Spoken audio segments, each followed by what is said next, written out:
Welcome back. We're continuing the news. The Spark program dominated yesterday's session of the Standing Finance Committee in Gordon House. With road users growing impatient over poor roads, members wanted to know if the government's flagship road repair project was delivering. Jamaica's road network is still bearing the scars of years of deterioration, and it's no surprise the government's Spark program came under scrutiny at Thursday's Standing Finance Committee. Officials from the Ministry of Economic Growth and Infrastructure faced the heat from opposition members. Poor planning. I don't know if you would call it poor planning.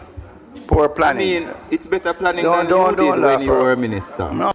At the center of Thursday's sitting was the proposed timeline for projects under the Spark program and the number of roads that have been completed. With just 3 weeks to go before the end of the fiscal year, it was revealed that only 21% of the targeted 40% has been completed. Opposition spokesman on Works, Richard Azan, had questions.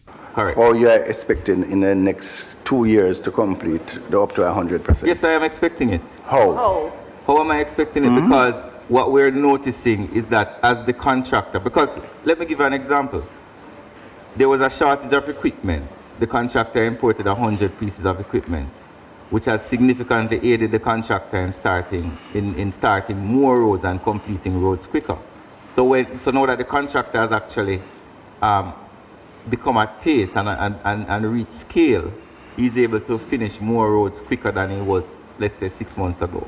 That aside, questions too about whether local contractors could help to speed up work under the program. You could move much faster if we engage our local contractors as part of it. Local contractors are a part of the program. No, but the rates.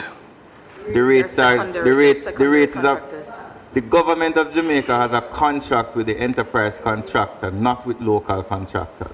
So local contractors and the enterprise contractor will form their own private arrangements. The government of Jamaica cannot interfere in a contract between private parties. The discussion also turned to the ministry's budget and allocation for the remaining projects. Member Dwayne Vaz questioned whether the government can realistically meet its targets given the reduced budget. Last time we had predicted to allocate 20 billion for this financial year and 14 next year to complete.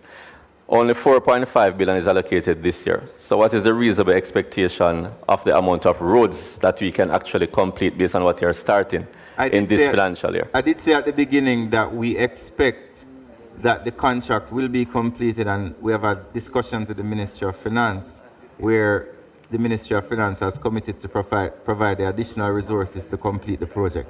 The opposition believes greater transparency and broader participation by local contractors could be key to ensure the program delivers meaningful improvements for the citizens of the country.